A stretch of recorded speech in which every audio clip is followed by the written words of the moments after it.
waxaan khiyaarka ku salaamayaa xafladdan qiimaha badan joogta salaamta islaamka isagoo qof waliba meesha uu ka leeyahay ka qaadanayo. Assalaamu calaykum waraxmatullaahi wabarakaatu. hal iyo xaajaba allah inoo suubiyo muraadkeennana allah sahlo mashaaribtana allah ka hela.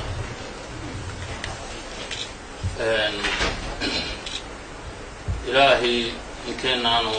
ehela ama islaama meeshaan isugu keenay isla haddii aynu raadinaynayna inoo aqbalayna waa u mahad celinayaa alxamdu lilah rabbil caalamiin. waxaan aada u soo dhaweynayaa odayaasha dhacdada tan sebenku keenay dhaqankana aan inoo ahaan jirin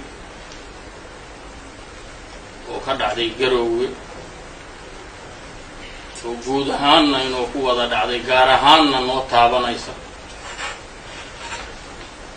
odayaashii ka soo shaqeeyey waan hoggaanka annagu u ahayn ayaguna dhibka badan u soo maray aad iyo aad baan ugu mahad celinayaa. waa mahadsan tihiin khayr baan adduun iyo aakhiraba idin rajaynayaa. waxaan raalli gelinayaa nimanka dhallinyarada ah oo dhallinyarada ehelka ay yihiin ku khaldantahay idinkana waa wax sebenku keenay raallaad ka ahaanaysaa. waxaan idin weydiinayaa su-aashaas oo ah raggii gacantooda aad gasheen oo xorriyadda idinka qaaday gacantooda waa ka baxday. waxaad soo gasheen raggaa raggii ehelka u ahaa oo waxgaradka u ahaa oo waxa dhacay ay dhibayeen oo waqtigaa badan jaaniskaas tirada badan ku dhumiyey idinkoo quruxsan iyo iyagoo quruxsan inaad isheshaan gacanteedaad soo gasheen haddana waad ka soo wareegteen qabiiladaas iyo maamulkaas iyo dawladdaas gacan isin baad ku jirtaan nin hadda. sidaad og tihiin ninka isinka ahi magacii doonaaba ha loo bixiyo meeshii doonaabana ha joogeen. waxay soomaalidu tidhaahdaa boqorow geel la soo tumay hal ma ku lahaan jirtay oo sidii la arki jiray ninka isinka ahi dadka waa u dhex reer ma aha haddii uusan markaasi isagu iska dhigin. kuwa kan hadda dhinaciina fadhiya ama dhinacayga fadhiya iyo idinku adiisibantihiin taas ku qabooba. taasina middaa weeye. midda kale waxaan wiilasha weydiinayaa magacyadiina cabdulqaadir iyo cabdi. waxaan rabaa inaad ii sheegtaan nin gacalnimadana geed inoo saar buyilgeelana aan ku doodno xorriyaddii hagga dhiga waa laydinka raalligeliyey horna waad tihiin hadda laakiin dhib laydiin geystay iyo dhaqaala idinka maqan hadday jiraanin waad ii sheegaysaanin oo saacaddan laga bilaabo xor baad tihiin oo wixii idin soo maray iyo raggii idin soo marshay baa weli gacantooda ku jirtaan nin haysoranninina. laakiin haddii dhib laydiin geystay iyo haddii dhaqaala idinka maqan yahay waad ii sheegaysaanin. soo dhawaad. bismillahi rahmaani rahiim. waa si wanaagsan islaan waa kaaga mahadnaqaynaa xorriyaddii aad u helo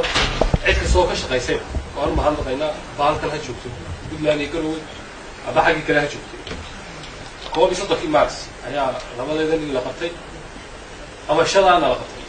oo annagoo hawlahay ku jirna la qabtay. waa jirta wax amba jirdil ah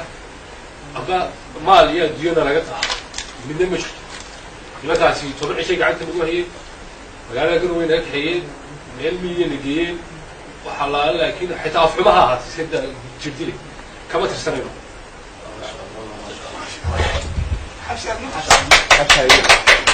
bismillahirrahmanirrahiim. markii koowaad rag wayna qabseen gaaribina saareen meel bayna geysteen sidaan ka filaynay siday noqdeen ismiina si fiican bay noo soo dhaweeyeen wax dhibaato ma sheegano ilaahay mahadada maanta ka jiro. bismillahi raxmaani raxiim. intaas haddaan ka gudbo magaalo waa madal baa la yidhi wixii joogaana waa marag hadda laga bilaabo xor baa tihiin hadda laga bilaabo dalkiinnii ehelkii waxma kala ahayn laakiin guriga aad u hoyan jirteen inaad si nabada ku gaartaaniin weeye haddana odayaasha ayaan waxaan doonayaa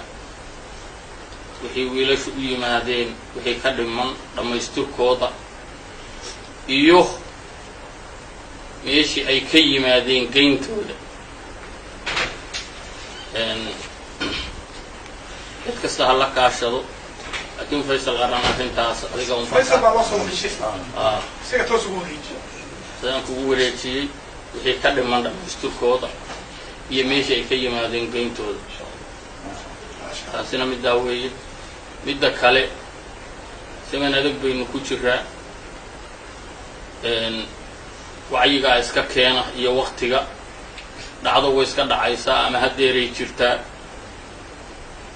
dee arrintan galaheeda aynu joogno ama waxay qusayso ha ahaato ama wixii kale oo waxgarad ah oo Soomaaliyeed ama Muslim ha ahaatee waxaa la yidhi carruurtu meeshay joogtaa lay Soomaalidu tiraahdaa shaydaanku wax kama bi'i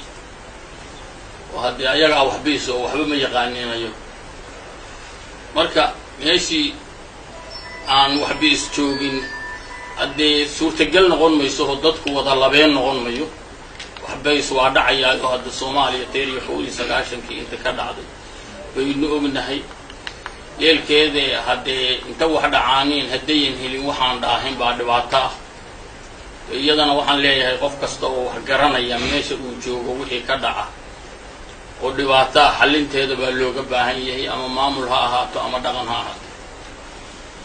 intaa kadib arrintan hadda aynu isugu nimi sababteeda in raggan la aftuubo wixii qadaray waxay ahayd ninku xiran magaalada Burco qofku waxa uu la yimaado oo uu leeyahay ka harimayso oo Soomaalidu waxay tiraahdaa ceebtu waa nin ku taaliyan in lagu tiray qofku wuxuu isagu leeyahay wax ka haraya ma ahan oo geystay laakiin haddana de qofku cadaalad iyo sharci baa la rabaa in wax lagu xukumo oo wax ku raacaanin ragga odayaasha ah oo halkaa jira oo aniga aynadkayga ah ayaan waxaan iyadana ka sugayaa arrintaas hadda halkaa jirta dhammaystirkeeda baan hadda intaasaan leeyahay si gaar ahaaneedna waa u wada hadli doonaa haddii alla idmo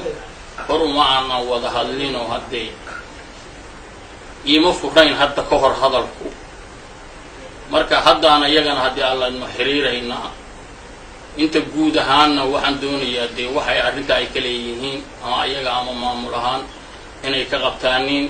aad iyo aad baad u mahadsantihiin wasalaamu calaykum waraxmatullahi wabarakaatu